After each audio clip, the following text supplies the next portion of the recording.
Is all reporting on the army national security? Who draws that line? Did the Indian Express story on troop movement violate that line between freedom of expression and national security? Also, is the court verdict asking for a ban on all reports of troop movement justified? The court in an oral order had said freedom of media is fine, but troop movement cannot be discussed at the cost of official secrecy and national security. Today, the Press Council Chief, retired Supreme Court Justice Katchu, has said he will challenge this ban in the Supreme Court. And joining me tonight on the show, I'm joined by retired Supreme Court Justice and current Chairman of the Press Council of India, Justice Markandeya Katchu.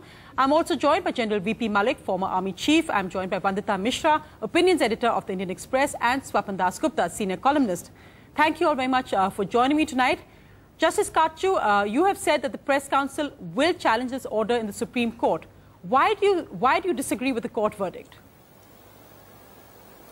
I disagree with the court verdict because we must realize that there's freedom of the press under Article 19(1)(a) of the Constitution.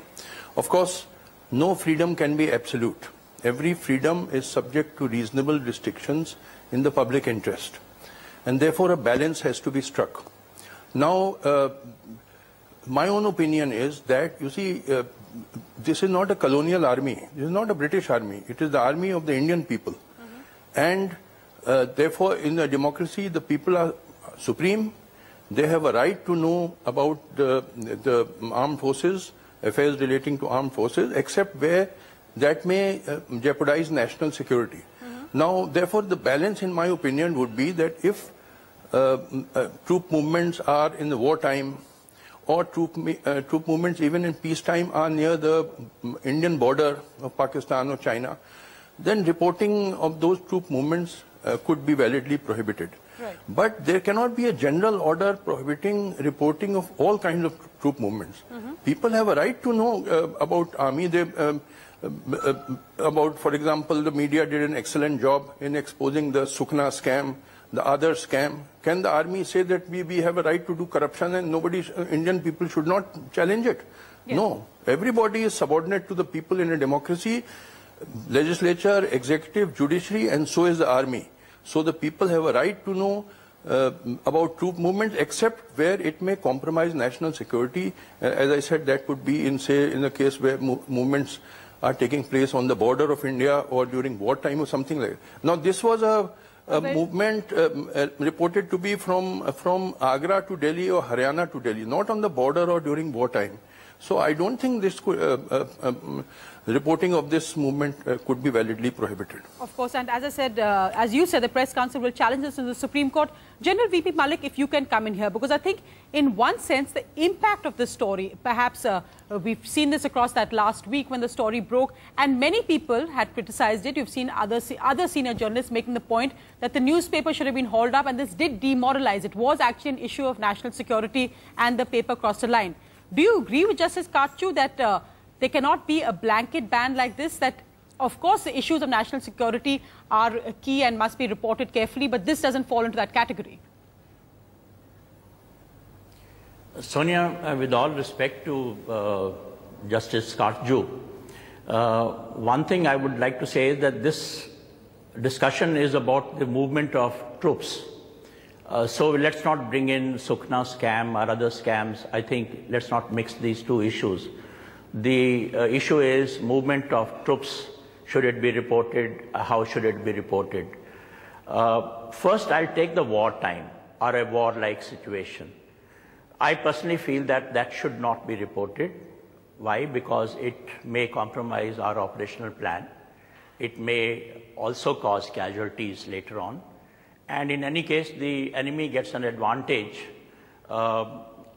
gets this information on a platter and would be better prepared. So in that situation, I think Justice Katchu has also said that that time this is a no-no.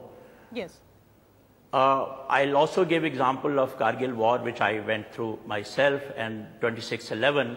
If you recall, movement of the troops which was reported, it did cause us problems, particularly during 26/11 when the other side found people coming down by the helicopters on the rope.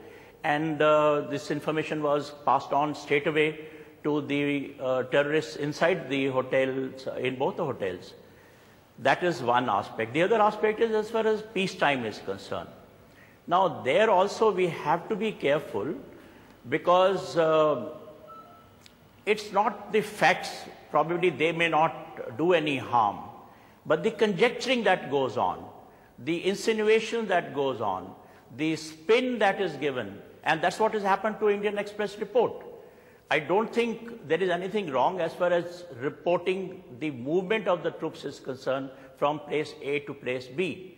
But when you give it a spin of the kind of spin that was given, or conjecturing that was done, and then you bring in that the army was getting ready to probably carry out something very nasty, that I think can be very dangerous for the whole country. So I would say that during wartime, no, I think we should not report the movement of troops, particularly in forward areas. During peacetime also, we have to be very, very careful, and I think our media needs to exercise a great deal of sense of responsibility at that time. Do you have the NDTV Profit app? All the markets, all the news in your own homemade, ready-made portfolio available there for you. We will right now answer what you should sell, what you should buy when markets are down. Download at ndtvprofit.com/apps. Get the best app from the channel you trust.